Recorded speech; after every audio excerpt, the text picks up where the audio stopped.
Bismillahirrahmanirrahim. Assalamualaikum warahmatullahi wabarakatuh. Innal hamdalillah nahmaduhu wa nasta'inuhu wa nastaghfiruh wa na'udzu billahi min shururi anfusina wa min sayyiati a'malina. May yahdihillahu fala mudilla lahu wa may yudlil fala hadiyalah. Wa asyhadu an la ilaha illallah wahdahu la syarika lah wa asyhadu anna Muhammadan 'abduhu wa rasuluh. Ya ayyuhalladzina amanu taqullaha haqqa tuqatih wa la tamutunna illa wa antum muslimun. Amma ba'd. Fa in asaqal hadithi kitabullah wa khairal hadi hadi Muhammadin sallallahu alaihi wasallam wa syarrul umuri muhdatsatuha wa kullu muhdatsatin bid'ah wa kullu bid'atin dhalalah wa kullu dhalalatin finnar. Allahumma anfa'na bima 'allamtana wa 'allimna ma yanfa'una wa zidna ilma. Allahumma inna nas'aluka ilman nafi'an wa na'udzubika min ilmin la yanfa'. Allahumma inna na'udzubika min ilmin la yanfa' wa min qalbin la yakhsha wa min nafsin la tashba' wa min da'watin la yustajabu laha. Rabbi shrah li sadri wa yassir li amri wa hlul 'uqdatam min lisani yafqahu qawli. Ikhwas sekalian, para jamaah, sahabat ICC, azanillah wa iyyakum, yang semoga senantiasa dimuliakan dan dirahmati oleh Allah Subhanahu wa taala. Alhamdulillah, segala puji senantiasa kita panjatkan pada Allah. Salawat dan salam senantiasa kita sanjungkan dan kita berusaha untuk memperbanyaknya pada hari Jumat dan malam Jumat. Sebagaimana kita ketahui bahwasanya salawat dan salam pada malam dan hari Jumat diperintahkan untuk diperbanyak oleh Nabi kita Nabi Muhammad sallallahu alaihi wasallam.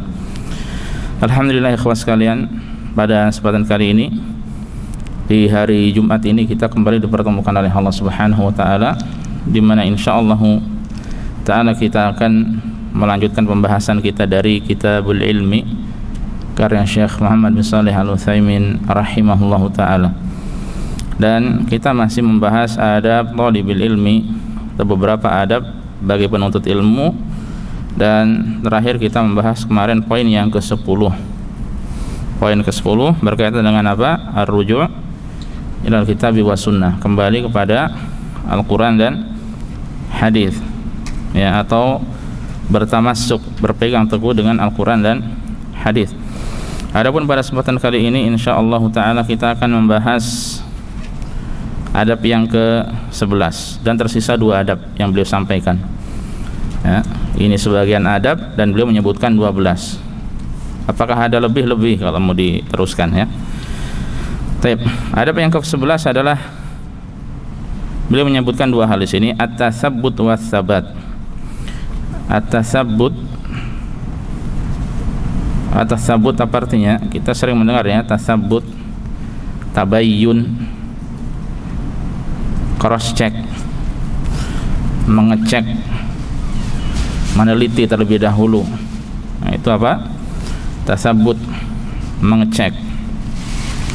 Adapun sabat, teguh, ya, harus teguh, ya, bisa diartikan teguh, tegar, ya, dalam menuntut ilmu. Makanya beliau kemudian mengatakan, min ahammil adab allati yajibu an yatahalla biha talibul ilmi at-tathabbutu fima yunqalu minal akhbar wa tathabbutu fima yasduru minal ahkam. Jazakallahu khair. Apa itu? Di antara adab yang penting bagi penuntut ilmu, di antara adab yang penting yang seorang penuntut ilmu harus menghiasi diri dengannya adalah at-tatsabbut, ya, harus tasabbut, tabayyun terhadap kabar yang tersebar. Ini beliau tulis, ya, atau beliau sampaikan ini sudah lama. Beliau meninggal dunia rahimahullah tahun sekitar 20 atau 21 tahun yang lalu, ya. Kabar pada saat itu liarnya tidak seperti ini. Sekarang lebih parah lagi kabar itu, ya. Makanya lebih ketat lagi hendaknya kita berkaitan dengan masalah kabar-kabar yang tersebar.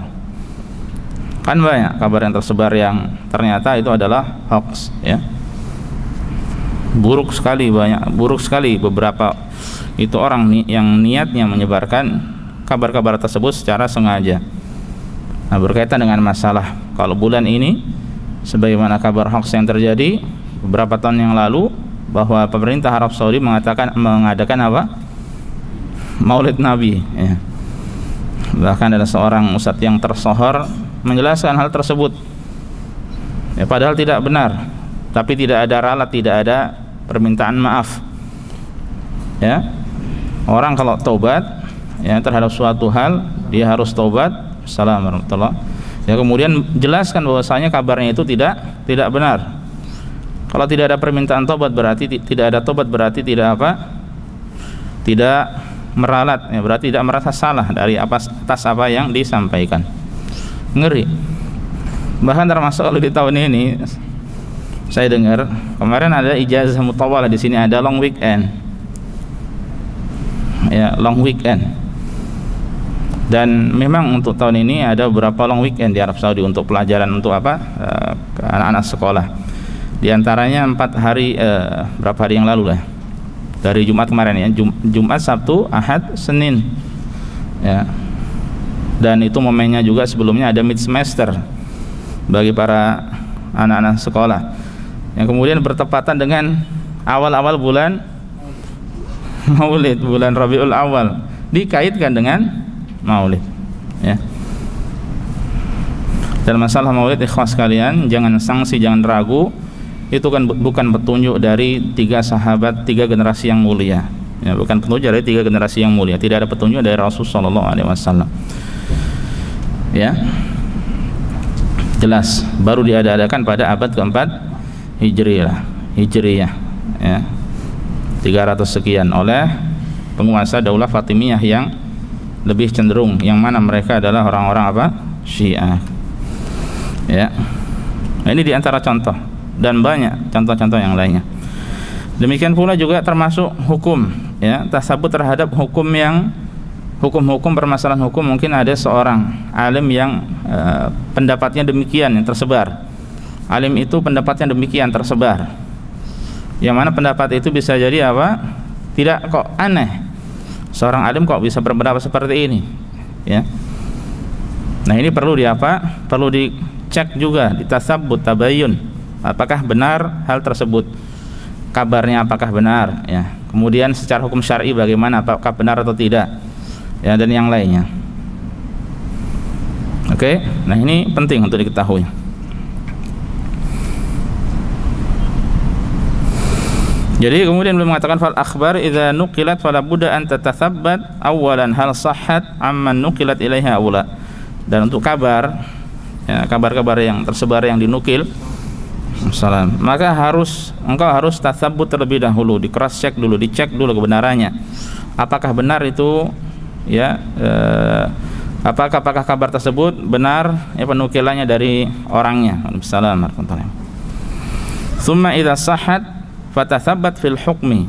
Kalau memang kabarnya benar, ya, kalau itu berkaitan dengan masalah hukum, maka cek secara hukum dalam syariat seperti apa hukumnya, boleh atau tidak, ya. Nah, anggap saja seperti tadi, kasus tadi, ya, yang kalau tidak salah 2 tahun yang lalu, ya, setahun sebelum pandemi. Anggap saya katakan, ya, ini kalau dalam masalah dunia diskusi ada semacam anggap saja sudah kita mengalah, anggap saja kabar itu benar, ya. Lalu secara hukum syar'inya bagaimana? Nah, ini perlu dipelajari, ya. Ternyata setelah kita pelajari bahwa masalah maulid ini tidak pernah dilakukan oleh Nabi SAW, tidak pernah dilakukan oleh 3 generasi mulia, ya. Dan maulid ini bahasa Arab, artinya maulid itu apa? Kelahiran, hari ulang tahun, ya.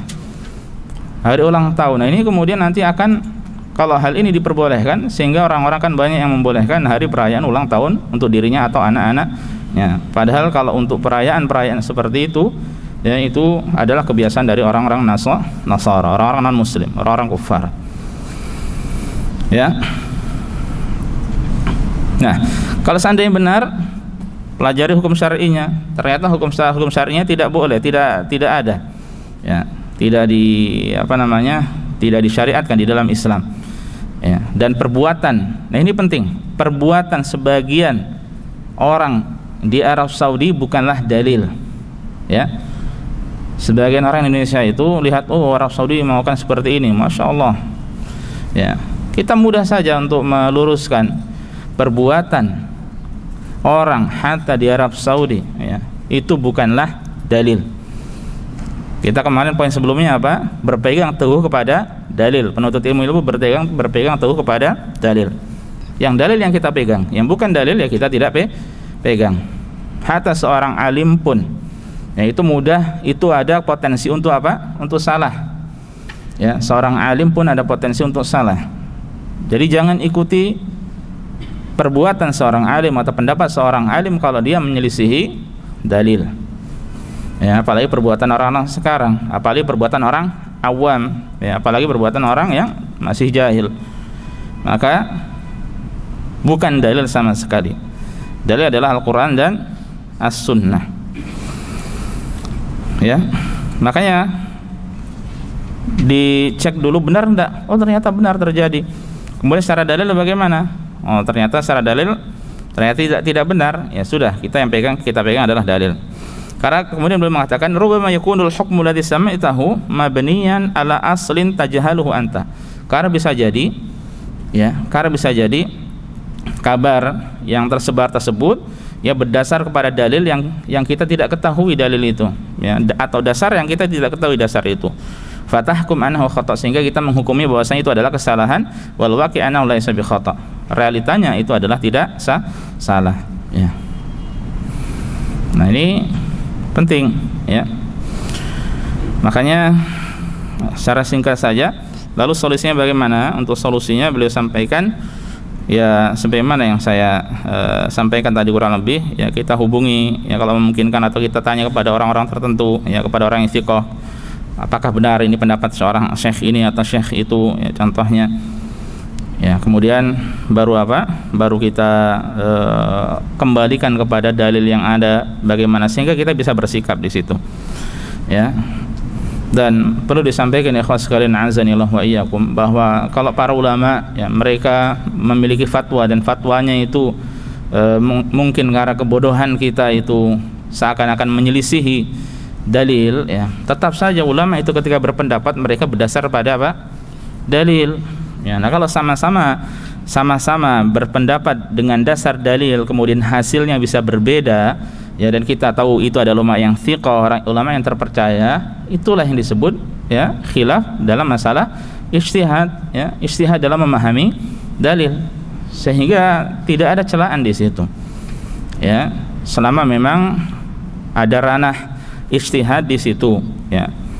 Namun kalau sesuatu yang sudah tegas, lugas, dalilnya sharih, kemudian ada orang berbeda pendapat, ya, atau menyelisih dalil yang ada dengan dalil yang lainnya yang lemah, ya, ini tidak diperkenankan, ya. Nah, ini yang pertama. Kemudian nanti akan beliau sampaikan lagi, yaitu masalah apa? Tasabbut. Kemudian yang kedua adalah as-sabat. As-sabat itu artinya, kata beliau, as-sabru wal mutsabarah. Ya, sabat itu artinya sabar dan tekun. Maksudnya teguh, tegar. Itu sabat. Wa alla yamal wa la yatjar. Tidak bosan, tidak merasa bosanan.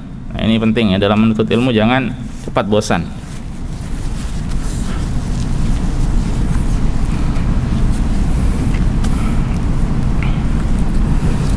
Karena menuntut ilmu itu, ya, kewajiban sepanjang hidup, seumur hidup, kewajiban seumur hidup, ya, minal mahdi ilal lahdi, ya, sejak dari buayan sampai masuk ke liang lahat, ma'al mahbarah ilal maqbarah, bersama pena sampai menuju kuburan. Nah, itu menuntut ilmu, ya. Kapan istirahatnya? Imam Ahmad rahimahullah ditanya kapan istirahatnya, ya, kapan kita istirahat? Mata rohah. Ya, kita di dunia kan tidak ada istirahat, istirahat versi kita saja. Tapi besok kemudian apa? Kerja lagi, beramal lagi dan seterusnya. Kapan istirahatnya? Ya, istirahatnya adalah inda awali qadamin tada'uha fil jannah. Sejak seorang itu melangkahkan kaki pertama kali ke surga, dia akan merasakan namanya istirahat. Nah, itu nanti rahatnya itu di sana. Adapun di dunia, kata Yahya bin Abi Katsir, la yusata'ul ilmu bi rahatil jismi. Ilmu tidak digapai dengan santai-santai. Ya. Apalagi ini adalah jalan menuju surga, jalan praktis menuju surga. Dan nanti ada kisah-kisah bagus ya pada bab-bab selanjutnya insyaallah berkaitan dengan masalah ini. Baik. Kemudian wa alla ya'khudh min kulli kitabin nutfah aw min kulli fanin qit'ah thumma yatruk. Jadi jangan ambil sedikit kemudian ditinggalkan. Ambil itu sedikit kemudian ditinggalkan. Menuntut ilmu bukan seperti itu. Belajar nahwu sedikit ditinggalkan, belajar saraf sedikit ditinggalkan. Belajar masalah akidah sedikit ditinggalkan, jangan. Ya. Lianna hadzal ladzi yadurru talib, ini yang membahayakan seorang penuntut ilmu. Wa yaqta 'alaihi al-ayyam bila faidah. Ini nanti akan ya berlalu hari demi hari sementara dia tidak mendapatkan faedah. Ya, makanya kemudian beliau mencontohkan seorang membaca kitab dalam nahwu, ada kitab Al-Ajurrumiyah ya, kemudian baru baca sedikit tinggalkan. Kemudian baca ada kitab yang lain namanya Qatrun Nada, ini masih dalam nahwu juga, ditinggalkan. Langsung loncat ke yang lebih tinggi lagi, Alfiyah Ibnu Malik, dia tinggalkan. Ya, atau demikian pula kalau dia belajar mustalah hadis atau yang lainnya, kalau antum ingin mendalami lebih ya, maka ini tidak sepatutnya. Atau mungkin orang menuntut ilmunya dia seperti orang mencicipi saja. Kalau banyak ustadznya, ini dia datang sekali, kemudian pindah lagi sekali, kemudian pindah lagi sekali. Ya. Nah, contohnya kalau antum di sini paham bahasa Arab seperti Muhammad, ya, datang kepada seorang syekh, sudah cuma gitu saja ternyata. Ya. Datang ke syekh yang lainnya, datang ke syekh yang lainnya, cuma sekali dicicip-cicipin saja. Nah, ini tidak sepatutnya. Ya. Namun kalau seorang belajar sama syekh ini saja, contohnya nahwu, dia belajar nahwu sama syekh ini sampai selesai, nah itu bagus. Sama syekh ini dia belajar mustalah hadis, sama syekh ini dia belajar fikih, terus tekun seperti itu, meskipun syekhnya berbeda, maka ini tidak mengapa, ini bagus. Tapi belajar sedikit ditinggalkan, belajar sedikit ditinggalkan. Menuntut ilmu tidak akan dapat ilmu seorang yang cara belajarnya seperti itu ya. Makanya sampai-sampai beliau mengatakan ya, al-muhim antas samirra wa alla tatadawwaq. Ya, antas samirra la anta tatadawwaq. Ya, kamu terus menerus dalam menuntut ilmu, jangan hanya mencicipi saja. Wa takuna karrajulil mitlaq. Sampai-sampai seperti seorang yang suka, ibaratnya seperti orang yang suka mentalak istrinya. Kullama tazawwaj imra'ah wa jalasa 'indaha ayyam talaqaha wa dhahaba yatlubu ukhra. Nikah dengan ini berapa hari ditalak, nikah dengan ini berapa hari ditalak, ya. Nah, ini tidak patut ya, tidak boleh seperti ini ya. Makanya nasihat ini, adab yang ini, yang ke-11 ini penting, yaitu tegar. Ini tegar, teguh dalam menuntut ilmu ya. Seorang mungkin istirahat sesaat ya, terus dia menuntut ilmu, terus menuntut ilmu sehari-hari, meskipun sedikit 1-2 masalah dia pelajari ya. Karena lama-kelamaan kalau dia sering mendengarkan telinganya untuk masalah ilmu, dia akan tiba-tiba muncul saja ingatan itu ya. Tiba-tiba muncul saja ingatan tersebut. Kalau orang membahas sesuatu secara banyak terus menerus, maka dia akan ingat insyaallah. Ya, dengan membiasakan orang-orang akan terbiasa. Dan secara asalnya man ahabba syai'an aktsara min dzikrihi. Siapa yang suka sesuatu dia akan banyak membahasnya. Ya. Yang suka sepeda mana? Belum datang. Suka sepeda dibahas sepeda terus. Yang suka bola yang dibahas bola terus. Suka apa lagi? Suka mancing, bahas mancing terus. Suka bakso, bahas bakso terus. Sana ada bakso tusuk, di sana ada bakso sate, bakso bakar. nasi bebek. Itu realitas seperti itu. Orang tidak bisa menyembunyikan apa yang dia cintai, apa yang dia sukai. Ya. Kalau orang suka menuntut ilmu, yang dibahas ilmu terus, ya. Hatta masyayikh mereka yang dibahas ilmu terus. Ya. Nah, ini sesuatu yang tidak bisa kita tutupi. Nah, kalau orang terus membahas, maka dia akan ingat. Ya, dia akan ingat. Taib.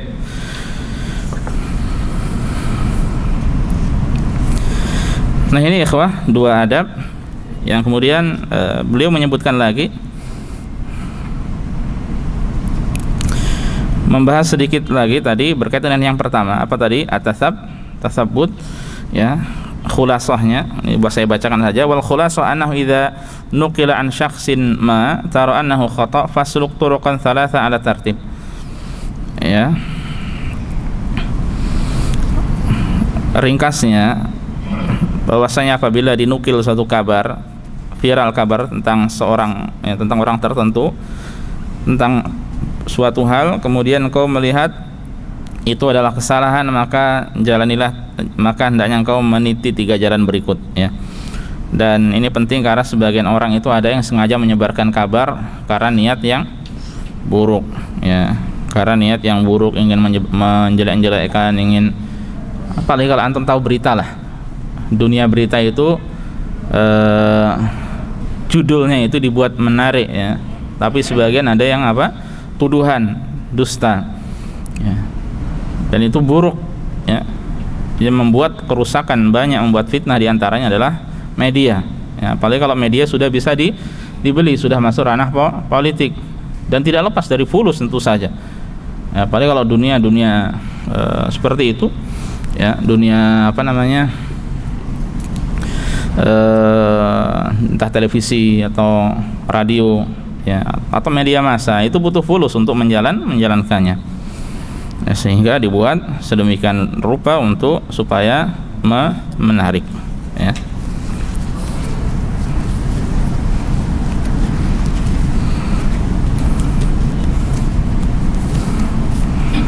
Nah, jadi bagaimana caranya tadi? Yang pertama, ya, tasabbut terhadap kabar yang ada, kemudian memperhatikan hukum dari permasalahan yang tersebar tersebut dari si fulan. Ya, kalau memang benar, ya maka kita dukung. Kalau salah, maka kita luruskan, ya. Kita sampaikan dengan cara yang baik kalau kita memiliki ilmu, atau kalau tidak, minta kepada seorang tertentu untuk menasehatinya dengan cara yang baik, ya. Kalau memang khilaf dalam masalah ranah ijtihad, ya sudah, ya, masing-masing memiliki memiliki pendapat yang bisa jadi berbeda sesuai dengan ijtihad masing-masing. Yang ini kemudian kembali kepada adab yang keberapa sebelumnya, keempat atau kelima, ya. Apa itu berlapang dada dalam permasalahan khilaf? Adab berapa? 4. Nah, itu, ya. Kalau memang permasalahan ijtihad, maka berlapang dada dalam masalah khilaf. Antum bisa jadi akan mendengar hal-hal semacam ini, ya, atau mungkin pernah antum mungkin mendengar, ya, Ustadz itu kok ngomong seperti ini, ya. Ada apa Ustadz itu? Kok tumben dari biasanya? Nah, kemudian benar nggak infonya? Nah, setelah kita lihat videonya, oh benar Ustadznya. Nah, terus yang benar bagaimana, ya? Ya, kita coba pelajari, tanya sama Ustadz yang lainnya, gitu kan? Ya, kemudian dari situ kita tahu, oh ternyata masalah ini ada khilaf, ya. Atau mungkin Ustadz itu memang dia punya pemikiran ke arah situ, ya. Ada sebagian Ustadz yang kita tahu awalnya mungkin, atau secara zahirnya Ustadz ini lurus, ternyata lama-lama kok pemikirannya menyimpang, ngeritik pemerintah terus. Ada apa dengan Ustadz ini? Ya, itu bukan manhaj salafus saleh, ya. Adapun muamalah dengan pemerintah, caranya dengan apa? Memberi nasihat, dan itu secara empat mata. Nah, contohnya seperti itu, ya. Taib. Itu adab yang ke-11. Dan yang terakhir, ikhwah sekalian, adab yang ke-12, al-hirsu ala fahmi muradillahi ta'ala wa muradi rasulihi sallallahu alaihi wasallam. Antusias untuk mempelajari, antusias untuk memahami apa yang Allah inginkan dan apa yang Rasul inginkan. Dengan kata lain, antusias untuk memahami Al-Quran dan hadis sesuai pemahaman yang sahih.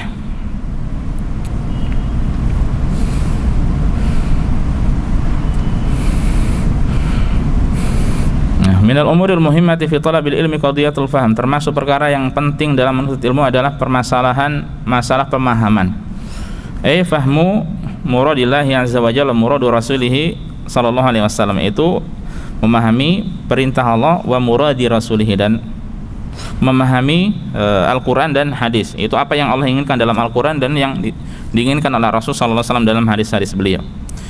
Ya, li'anna katsiran minan nasi utu ilman walakin lam yu'tau fahma. Karena banyak orang itu diberi ilmu tapi tidak diberikan pemahaman. Ya. La yakfi an tahfadz kitaballahi wa ma tayassara min sunnati Rasulillah sallallahu alaihi wasallam biduni fahm. Tidak cukup kita menghafal Al-Qur'an ataupun hadis tanpa dipahami. Orang yang hafal Al-Qur'an banyak tidak? Banyak. Tapi apakah semuanya paham dari apa yang Allah inginkan di dalam surat Al-Fatihah saja contohnya? Banyak yang tidak paham. Dia baca Al-Fatihah tapi tidak paham apa isinya. Ya. Dalam surat An-Nas, Al-Falaq, Al-Ikhlas dan seterusnya. Ya, atau demikian pula banyak yang menghafalkan mungkin kitab Arba'in Nawawi yang berisi 42 hadis, tapi secara ilmunya minimal ilmu yang dia bisa mengamalkan, tidak secara mendetail ya, mendalam, kecuali kalau untuk disampaikan, untuk diajarkan. Ya, apakah semuanya mengetahuinya? Belum tentu. Ya. Banyak yang hafal-hafal tapi secara maknanya itu butuh proses lagi. Ya, butuh proses lagi untuk mengetahui, ya. Jadi ini penting, ya. La budda an tafham 'anillahi wa rasulihi ma aradahu Allah wa rasuluhu wa ma aktsarul khalal min qaumin istadallu bin nusus ala ghairi muradillahi wa rasulihi fa hasala bidzalika dhalal. Ya, jadi harus memahami apa yang Allah inginkan dan Rasul inginkan. Betapa banyak kesalahan terjadi ya, dari suatu kaum, mereka berdalil dengan dalil-dalil Al-Quran ataupun hadis tapi tidak sesuai dengan apa yang Allah inginkan atau Rasul inginkan, sehingga terjadi apa? Kesesatan di situ. Ya, berdalil dengan suatu dalil tapi tujuannya, tapi secara maknanya beda dari apa yang diinginkan oleh Rasul sallallahu alaihi wasallam di situ. Ya, di antaranya dalil-dalil, di antaranya adalah apa yang dilakukan oleh mereka, orang-orang yang menyuruh kepada bid'ah, ya, berdalil kemudian dengan ayat-ayat Al-Quran ataupun hadis Rasul sallallahu alaihi wasallam yang sifatnya umum. Ya, kalau kita teliti, ulama dahulu tidak ada yang berdalil dengan dalil seperti itu. Ya. Nah, ini akan terjadi seperti itu. Ya. Dan beliau kemudian sampaikan bahwa unabih an nuqtah muhimmah ala wahiyah, dan aku tekankan, ya, peringatkan satu poin yang penting, ya, yaitu annal khata' fil fahmi qad yakunu asyadda khataran minal khata' bil jahl, bahwa salah dalam memahami itu bisa lebih berbahaya daripada salah karena kejahilan. Ya, orang salah tidak tahu, ya, itu diingatkan dia akan sudah menerima, tapi kalau orang salah memahami, dia pegang pendapatnya, apa yang terjadi? Untuk meluruskannya itu tidak mudah, ya. Nah, karena dia sudah memahami bahwasanya dia berilmu, bahwasanya dia benar, dan bahwasanya dia yakin bahwasanya ini yang diinginkan oleh Allah, ini yang diinginkan oleh Rasul sallallahu alaihi wasallam. Maka hati-hati. Kemudian beliau memberikan contoh, ya, dalam masalah ini yang ada di dalam surat Al-Anbiya ayat 78 79.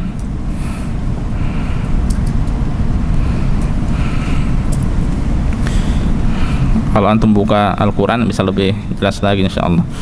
Itu berkaitan dengan firman Allah Subhanahu wa taala, wa Dawud wa Sulaiman idh yahkumani fil harthi inna fashat fihi ghanamul qaum wa kunna li hukmihim syahidin fafahamnaha Sulaiman wa kullan ataina hukma wa ilma wa sakharna ma'a Dawud al-jibala yusabbihna wat tayr wa kunna fa'ilin. Ya, ini contoh pertama yang menunjukkan pentingnya pemahaman.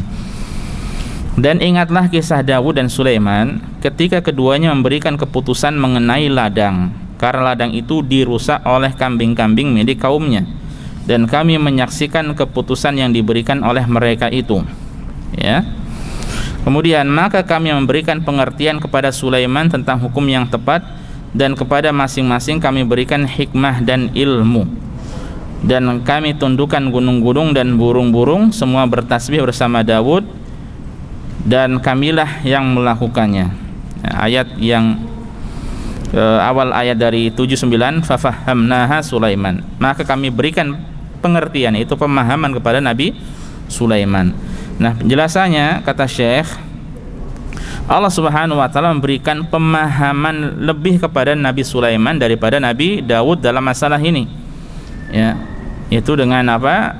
Firman Allah, fafahamnaha Sulaiman. Kami memberikan pemahaman ya kepada Sulaiman terhadap hal tersebut, ya. Namun bukan berarti ayat ini kemudian mengecilkan Nabi Daud alaihissalam, ya. Tidak, ya, tidak. Ayat ini, ya, karena kemudian di ayat ini Allah Subhanahu wa taala mengatakan di akhirnya apa? Wa kullan ataina hukman wa ilma. Di selanjutnya ya, wa kullan ataina hukman wa ilma. Dan kepada masing-masing kami berikan hikmah dan ilmu. Ya, masing-masing Allah berikan hikmah, masing-masing Allah berikan ilmu. Nah, kemudian Syekh mengatakan, coba perhatikan ayat tersebut ketika Allah Subhanahu wa taala menjelaskan keistimewaan yang Allah berikan pada Sulaiman, yaitu pemahaman. Ya. Tapi Allah kemudian menyebutkan kelebihan dari Nabi Daud alaihissalam. Mana ayat yang menunjukkan kelebihan Nabi Daud?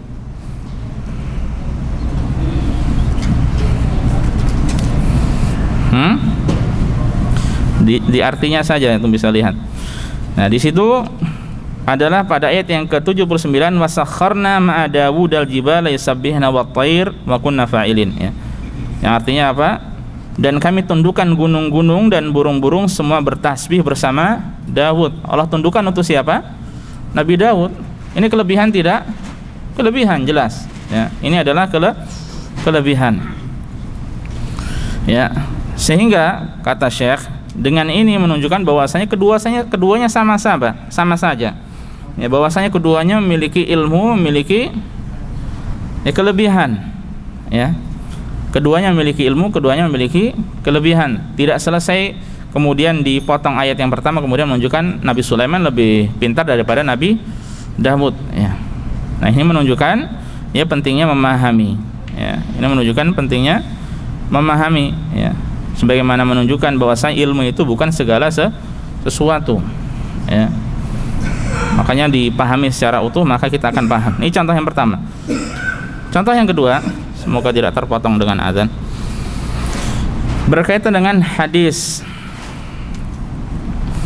Ya, Rasul sallallahu alaihi wasallam, ala adullukum ala ma yamhullahu bihil khataya wa yarfa'u bihid darajat.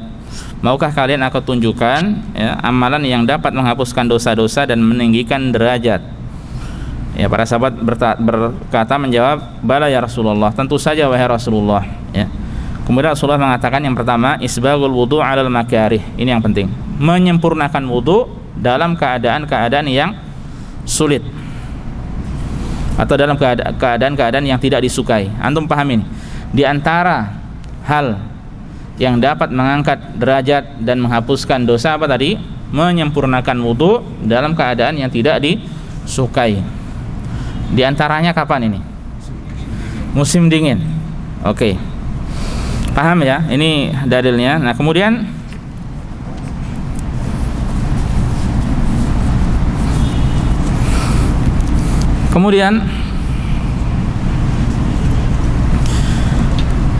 kita hadapkan dua air, ya.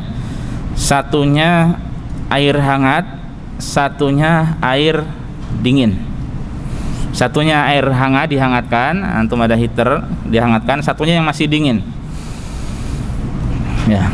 Kemudian ada orang yang saya lebih memilih air yang dingin. Ya. Ini lebih baik, ini lebih utama, lebih mulia. Karena apa? Yaitu karena Rasul SAW mengatakan tadi, menyempurnakan wudu meskipun dalam keadaan yang tidak disukai, keadaan sulit.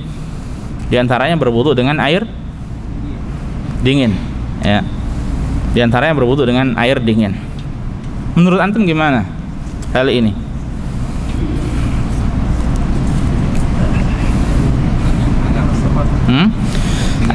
Antum lebih memilih yang mana? Dalam musim dingin. Musim panas yang dingin. Musim panasnya khali-wali, Pak. Musim dingin. Antum lebih memilih yang mana? Kalau orang berpendapat saya lebih memilih dengan air yang dingin karena Rasulullah SAW bersabda ya bahwasanya diantara apa yang bisa mengangkat derajat dan menghapuskan dosa adalah menyempurnakan wudu dalam keadaan sulit. Nah ini yang sesuai berarti dengan air dingin. Asyrayak, mana menurut antum? Apakah salah dia?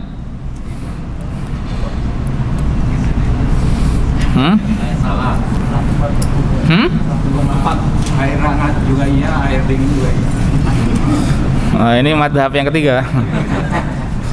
Nah, karena air hangat mungkin karena ada masalahnya.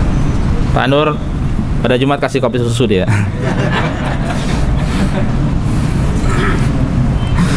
Coba antum pahami, menyempurnakan wudhu dalam keadaan sulit, dalam keadaan yang tidak disukai. Kalau antum pahami, bukan masalah menggunakan air dingin atau air panas. Yang jelas apa? Menyempurnakan wudhu. Kalau antum lebih memilih air dingin karena antum suka dengan air dingin, ya, dan antum bisa menyempurnakan wudhu, silakan. Mau memilih dengan air hangat, ya, karena itu yang sesuai dengan kemudahan pun silakan, tidak mengapa. Ya. Bedakan antara memilih air ya dengan menyempurnakan wudu, karena orang bisa jadi salah paham. Ya. Jadi yang disampaikan oleh Rasul adalah menyempurnakan wudu dalam keadaan yang sulit. Ya. Antum keadaannya ini sebenarnya secara asal tidak disukai ini. Ya, tapi yang dituntut dari antum tetap menyempurnakan wudu. Ya, bukan berarti mengharuskan atau lebih utama dengan air yang dingin. Ya, dengan air hangat pun boleh, tidak mengapa. Dan di satu sisi itu tadi karena Allah berfirman apa? Ini sesuai dengan maqasidus syariah bahwa yuridullahu bikumul yusra wa la yuridu bikumul usra. Allah itu menginginkan bagi kalian kemudahan dan tidak menginginkan bagi kalian kesulitan, kesusahan, kesukaran. Ya, lebih mudah dengan air yang hangat. Ya. Tapi kalau orang mau pakai air dingin silakan, tidak mengapa. Ya. Pernah di zaman Rasulullah SAW ada seorang yang safar. Ya, antum pernah dengar kisahnya mungkin. Kemudian orang itu ternyata mimpi basah. Ya, dia terluka, punya luka dan mimpi basah. Kemudian dia bertanya pada orang-orang, pada para sahabat, boleh gimana nih, tayamum atau mandi? Harus mandi. Harus mandi, tidak bisa tidak. Dan pada saat itu musim dingin lagi. Dia luka mimpi basah, kemudian mandi. Musim dingin dan dia tetap disuruh mandi. Mandilah dia. Apa yang terjadi? Meninggal dunia. Mati dia. Meninggal dunia. Akhirnya mereka menyampaikan kepada Rasulullah SAW. Ya, sampai-sampai Rasulullah marah ya. Qatalahumullah ya. Mereka telah membunuh orang itu. Ya. Semoga Allah membunuh mereka. Potong.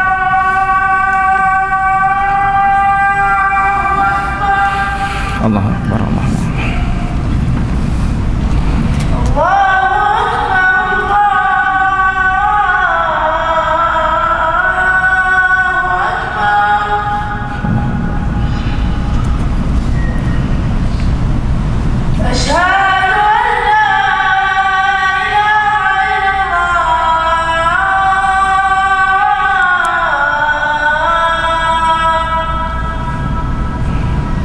أشهد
Baik, kita lanjutkan.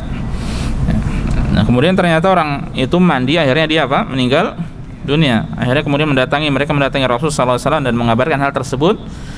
Sampai-sampai Rasul mengatakan qatalahumullah.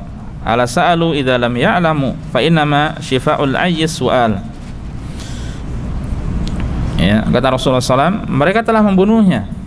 Semoga Allah membinasakan mereka. Ini kalimat bukan untuk mendoakan, tapi ini sebagai ancaman, jangan sampai terulang lagi perbuatan seperti itu ya, karena masalah darah ini bukan masalah yang ringan. Ya, kemudian beliau akhirnya mengatakan, tidakkah mereka bertanya apabila tidak mengetahui? Sesungguhnya obat dari ketidaktahuan adalah dengan bertanya, dan bertanya sebagian dari menuntut ilmu ya. Nah, ini kan mengerikan kalau sampai mengharuskan kemudian dengan apa? Dengan harus mandi ya, dalam kondisi yang dingin lagi ya. Makanya Rasul kemudian menjelaskan cukup dengan tayamum ya, kalau tidak mampu cukup bertayamum. Makanya ikhwas sekalian, tayamum ya, di antara faedahnya dari hadis yang mulia ini, demikian pula hadis-hadis seputar tayamum yang lainnya, bahwa tayamum itu bukan hanya sebabnya bukan karena tidak ada air sama sekali ya. Bisa jadi ada air tapi orang itu tidak mampu untuk menggunakannya, sakit dia. Kalau menggunakan air bisa lebih parah lagi, maka boleh dia tayamum. Kalau sekarang apa penyakit yang tidak bisa kena air atau yang tambah parah karena kena air? Cacar air ya, bisa benar, cacar air contohnya. Itu baru air ya, belum yang cacar api itu yang lebih parah lagi ya. Nah, itu kena air tidak bisa, dinginan bisa menggigil, bisa bahaya ya. Makanya solusinya dengan tayamum ya. Kemudian yang kedua, kalau seandainya orang dalam keadaan dalam keadaan junub ya, keadaan junub, seandainya tidak ada air sama sekali, maka solusinya bisa dengan apa? Tayamum. Cukup bertayamum, tidak perlu mengguling-guling. Karena terjadi kisah ini, ada kisah tersendiri antara Ammar bin Yasir kalau tidak salah dengan Umar ibnul Khattab ya, radhiyallahu taala anhuma ya. Jadi cukup bertayamum ya. Dan ada faedah-faedah yang lainnya. Nah, itu diantaranya. Nah, jadi ikhwas sekalian ya, kemudian belum menyimpulkan bahwa inna qadhiyatul fahmi qadhiyah muhimmah, bahwasanya permasalahan pemahaman ini ya, ini adalah permasalahan yang penting ya. Fa alaina an nafhama madza arada Allah min ibadihi, hal arada an yashqa alaihim fi ada'il ibadat am arada bihimul yusr. Maka kita harus memahami apa yang Allah inginkan ya dari hambanya. Apakah Allah itu ingin menginginkan menyulitkan hambanya dalam ibadah atau menginginkan kemudahan? Wala syakka anna Allah azza wa jalla yuridu binal yusra wa la yuridu binal usr ya, tidak diragukan bahwa Allah itu menginginkan kemudahan terhadap kita, bukan kesulitan. Tapi kemudahan ini barometernya agama, bukan diri kita sendiri ya. Barometernya agama, bukan diri kita sendiri ya. Tidak bisa orang mengatakan yang lebih mudah bagi saya adalah demikian, yang lebih mudah bagi saya adalah demikian. Tidak, dikembalikan tetap pada agama. Bagaimana kaidahnya secara agama ya, supaya orang tidak salah nanti. Baik. Nah, kemudian terakhir, fahadhi ba'dul adab mimma yanbaghi li talibil ilmi an yakuna muta'assiran biha fi ilmihi hatta yakuna qudwah salihah wa hatta yakunu da'iya ilal khair wa imaman fi dinillahi azza wa jalla. Inilah sebagian adab dari penuntut ilmu ya, yang sepatutnya baginya untuk diamalkan dalam ilmunya ya, sehingga dia bisa menjadi qudwah, suri teladan, contoh yang baik ya, dan dia bisa menjadi dai yang mengajak orang kepada kebaikan dan menjadi imam di dalam agama ini ya. Nah, totalnya ada berapa? Totalnya ada 12. Kita coba diulangi dari awal. Pertama, ikhlas. Kedua, meniatkan untuk mengangkat bodohan. Ketiga, untuk membela syariat. Keempat, berlapang dada dalam masalah khilaf. 5, mengamalkan ilmu yang didapatkan. 6,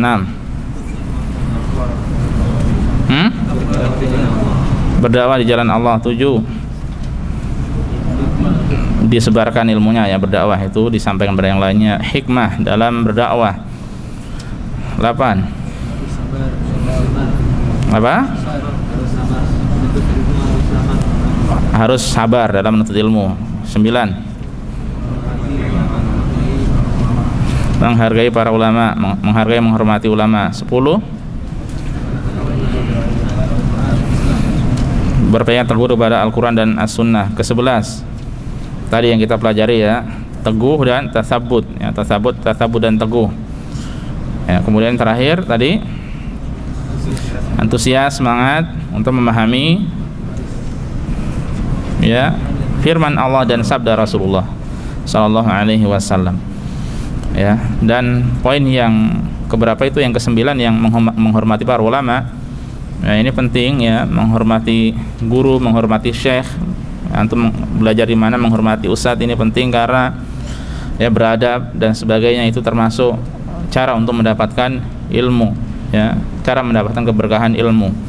Kalau tidak ada adab, maka kita tidak akan mendapatkan ilmu, ya. Makanya ada pernah dahulu di antara ulama dahulu ada menuntut ilmu, ya, menuntut ilmu hadis, dia duduk, ya. Yang ini diterapkan pada saat itu. Kalau saat sekarang kayaknya sangat-sangat longgar, ya, apalagi meskipun kalau di tengah-tengah para penuntut ilmu, maksud saya penuntut ilmu yang bisa paham bahasa Arab, yang paham masalah mustalah hadis, masalah nahwu, masalah dan sebagainya. Kemudian dia menuntut ilmu benar-benar, ya, dia ingin menjadi orang yang berilmu, seorang alim, bukan di tengah masyarakat. Kalau ini versi kita di tengah masyarakat ini, yang seperti ini. Ya, kalau dulu tidak bisa, kalau di di majelis-majelis hadis, riwayat hadis, ya, mereka ada yang duduk kemudian kakinya dijulurkan kepada syekh. Bagaimana antum duduk kakinya menjulur kepada syekh, ya, komentarnya bagaimana syekh ini, anak-anak sekarang ini atau penuntut ilmu sekarang ini, padahal pada saat itu, ya, saya lupa siapa syekhnya, ya, ini lebih butuh kepada adab daripada mereka butuh kepada ilmu, ya. Sebagian yang lain lagi khusyuk sampai seperti itu, khusyuk ketika di majelis ilmu. Membuka buku saja perlu dengan pelan-pelan. Antum semuanya kedengaran, kalau punya saya nggak ada suaranya, ya kan? Nah, dengar antum ada suaranya, antum bisa kedengaran. Nah, kalau dulu, ya, sampai ada syekh yang sampai ada penuntut ilmu itu yang sampai pelan-pelan banget, tidak ingin syekhnya mendengar. Alat-alat tulis juga dipersiapkan, ya. Pensil bahkan tidak meraut di majelis ilmu, merautnya sudah di rumah, ya. Sebagian dari mereka ada yang sampai tidak sempat makan, ya, ketika majelis ilmu selesai. Kemudian ada majelis ilmu yang lainnya selesai majelis ilmu, kemudian mereka belanja beli ikan, ya, ternyata sudah mulai majelis ilmu yang lainnya, akhirnya ikannya ditinggalkan.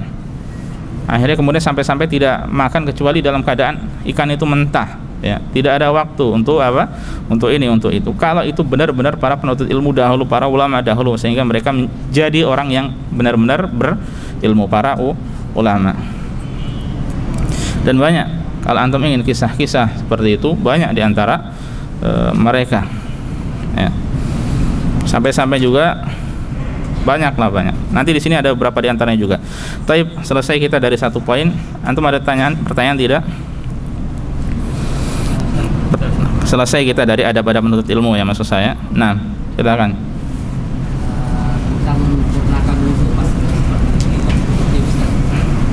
Menyempurnakan wudu. Iya. Kadang saya sering melihat video di Masjidil Haram, kalau nggak di Madinah, mereka pakai semprotan seperti itu. Nah, pakai semprotan itu otomatis kan tidak bisa gitu. Katanya pas lagi seperti itu, karena mungkin keluar jauh terus tempatin orang lagi, pakai yang seperti itu. Iya. Pertanyaannya? Bisa nggak sempurna kalau seperti itu, apa? Bisa nggak bisa menyempurnakan dengan cara seperti itu, ya? Wallahu a'lam. Wudu dengan namanya spray, ya, semprotan gitu, ya, itu tidak, tentu akan berbeda dengan wudu pada saat seorang dengan air yang mengalir, tentu saja, ya. Hanya saja perlu dipraktekkan apakah bisa, ya, bisa benar-benar sempurna. Dan wallahu a'lam. Jadi gini, definisi sempurna yang saya pahami itu adalah pertama sesuai dengan tuntunan Rasul sallallahu alaihi wasallam. Ya, terjangkau semua tempat-tempat yang memang harus dibasuh, tidak ada yang kurang. Ya, kalau Syekh bin Baz mengatakan hanya hatta wudu sekali itu pun bisa sempurna. Ya, tidak mengharuskan 3 kali. Sebagian ulama yang lainnya mengatakan 3 kali. Ya, kalau kita lihat definisi seperti itu, ya, maka memungkinkan insya Allah. Hanya saja yang penting dari itu semua adalah tentang cara dia berkumur dan istinsyaqnya. Nah, jadi itu butuh air yang lebih banyak daripada sekedar hanya semprot sedikit, ya. Karena itu kan dengan semprot sehingga butuh beberapa kali, ya. Nah, kalau dia bisa wudu, karena termasuk sunnah, ya, adalah dengan dalam masalah beristinsyaq ataupun kumur itu adalah dengan al-mubalaghah fil istinsyaq wal madmadah, ya, dengan kumur dengan berlebihan, ya, dengan sungguh-sungguh. Demikian pula beristinsyaq, menghirup air itu dengan sungguh-sungguh juga, ya. Nah, itu kalau memang bisa dilakukan insya Allah bisa sempurna insya Allah, ya. Wallahu a'lam, ya. Nah, kemudian satu penting, ya, Rasul sallallahu alaihi wasallam kita ketahui beliau menjaga wudu, ya. Wudunya beliau ketika untuk hal-hal di luar salat, ya, dalam beberapa hadis bisa diketahui beliau itu wudunya untuk hal-hal selain salat itu tidak sesempurna ketika beliau hendak salat.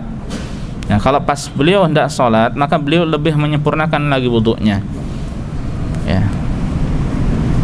Makanya di sini kita tahu bahwasanya bisa seorang itu wudu biasa saja tapi sah, ya, terpenuhi segalanya.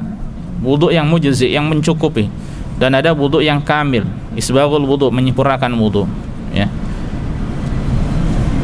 Dan kalau masalah kemudian seperti apa, ya, ini perlu kita pelajari lagi kalau antum ingin mempelajari sampai yang sunnahnya berkaitan dengan masalah wudu, ya. Wallahu a'lam. Kalau memang bisa terpenuhi, ya, kita tidak lihat tata cara ininya mereka berwudunya, maka insya Allah bisa saja, ya. Wallahu ta'ala a'lam. Nah, apalagi kalau kita ketahui Rasul sallallahu alaihi wasallam kalau wudu itu hanya dengan 1 mud air sudah cukup, ya. 1 mud air segini, ya, itu sudah cukup untuk berwudu, ya. Wallahu ta'ala, ya Pak. Ya.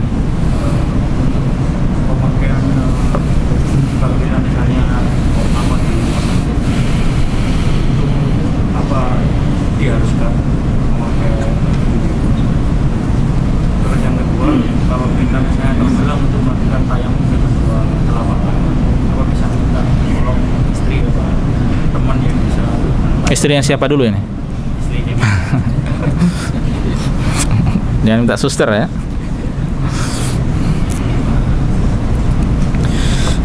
Bisa minta tolong orang lain atau tidak, ya. Jawaban yang kedua, ya, untuk masalah wudu saja boleh diwudukan oleh orang lain, apalagi tayamum, ya. Yang secara asal kan wudu, tayamum cabang. Yang asalnya aja boleh, ya, apalagi yang cabangnya. Jadi boleh, tidak mengapa. Kalau orang tidak mampu atau karena keterbatasan sehingga tidak mudah tayamum, boleh ditayamumkan oleh orang lain. Wudu boleh diwudukan oleh orang lain. Termasuk mandi jenazah itu kan dimandikan, termasuk diwudukan juga kan.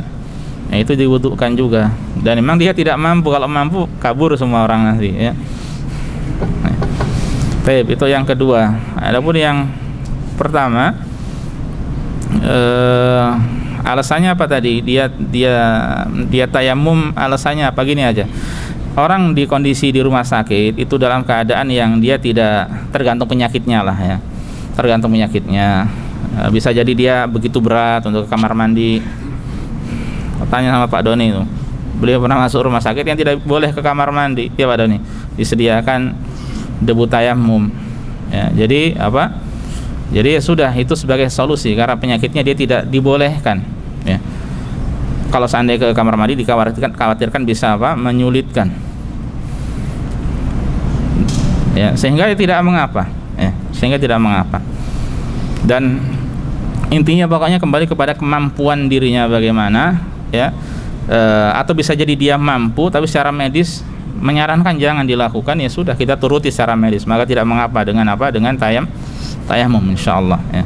Dan di antara penyakit juga yang berat untuk kamar mandi itu, bagi antum yang kena corona itu berat sekali, antum jalan saat atas sudah nafasnya ngos-ngosan, tidak mudah kamar mandi, ya, kayak sekilo jalan. Atau antum yang punya asam urat juga tidak mudah kamar mandi pas kumat, ya, yang benar-benar tidak bisa jalan, ya. Atau penyakit-penyakit yang sama, ya, yang berat untuk jalan. Sehingga bagaimana kalau memang benar-benar tidak bisa, ya sudah, solusinya adalah bertayamum atau diwudukan, ya, atau diwudukan, ya. Wallahu taala alam. Nah, ada lagi? Silakan. Satu lagi, ya. Masalah menuntut ilmu, Iya. tidak boleh mencicipi sana, cicipi sini. Ngambil dari ini sedikit-sedikit.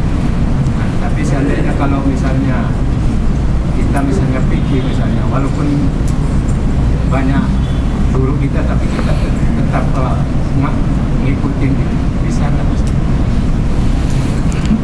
Dalam maksud ilmu tidak boleh nyicip sana sini, ya. Kalau dalam masalah fikih kita banyak guru. Cuman banyak guru kita, tapi tetap kita rutin gitu. Boleh nggak? Dia banyak guru tapi masalah fikih ikut ke satu saja gitu maksudnya. Jadi gini, iya ya gimana? Nah, misalnya kita punya guru fikih 3 misalnya, tapi tetap kita ikutin rutin. Ketiga-tiganya. Ketiga-tiganya. Ya, baik. bisa kan? Jadi sebenarnya gini loh Pak, ini secara khusus bagi mereka yang benar-benar tekun menuntut ilmu dari para penuntut ilmu yang apa namanya, mereka itu punya, kalau untuk orang kita ya, punya bekal bahasa Arab, punya ilmu alatnya lah, bahasa Arab sudah paham, yang kemudian ingin tekun menuntut ilmu, ya, yang diharapkan dia menjadi seorang ustadz, seorang syekh, seorang guru, ya, maka, dan kemudian dalam keadaan banyak asatidzah atau banyak masyayikh, ya, yang kemudian memungkinkan baginya masih waktunya luang untuk menuntut ilmu, ya, maka hendaknya dia tidak hanya mencicip-cicipi saja. Tapi dalam kondisi-kondisi tertentu bisa jadi dia waktunya bisanya hanya itu, kan beda lagi keadaannya. Atau dia hanya orang awam yang ingin menuntut ilmu, beda lagi, ya. Dan kalau untuk belajar masalah fikih, ya, kalau kemudian dia itu orang belum memiliki kemampuan untuk memahami fikih, belum punya dasar-dasar fikih, ya, belajar dari 3 orang, tiga-tiganya beda madhab, mumet nanti Pak hasilnya. Kecuali kalau mungkin di sini madhabnya samalah Hambali, ya, atau mungkin orang yang ahlul hadis, ya, ini masih bisa memungkinkan, ya, masih bisa memungkinkan. Kalau seandainya mungkin dia ingin mendalami madhab sementara belajar dari beda madhab dan dia awal, ya akan berat, akan pusing nanti yang ada, ya. Sehingga tekuni satu, sudah itu saja dulu. Ya, kalau dia sudah punya ilmu, maka saja sudah lulus, ya, dari awal sampai akhir sudah selesai dia pelajari, ya, mungkin tahap pertengahan, dia pengen melihat mazhab yang lainnya, silakan. Tapi kalau belum kokoh, belum kuat juga, ya, khawatir nanti pusing juga, ya, kecuali kalau dia memang benar-benar orang yang mumpuni, ya, dalam masalah ilmu. Adapun kalau kita ya, ini bukan bukan seperti yang saya pahami, bukan seperti yang digambarkan oleh Syekh tadi. Ya, beda antara masyarakat awam yang terkadang hadir secukupnya, ya, yang kemudian ada majelis masyayikh kan banyak, ya, yang berbeda-beda di masjid itu, ya, maka tidak mengapa insyaallah. Yang dipelajari juga yang rajih, ini pendapat yang terkuat masalah ini, langsung tidak masuk secara mendetail, maka ini ringan insyaallah, ya. Jadi bedakan antara orang yang ingin mencetak ulama, ya, apa yang akan disampaikan ini nanti berbeda dengan di tengah masyarakat umum pada umumnya, ya. Wallahu ta'ala. Nah, cukup ya. Untuk nanti insyaallah kita lanjutkan dengan judul yang terbaru biidznillah. Ini saya ikhwas sekalian yang bisa disampaikan pada kesempatan kali ini. Semoga bermanfaat bagi kita semuanya. Subhanakallah bihamdika asyhadu an la ilaha illa anta astaghfiruka wa atubu ilaika. Assalamualaikum warahmatullahi wabarakatuh.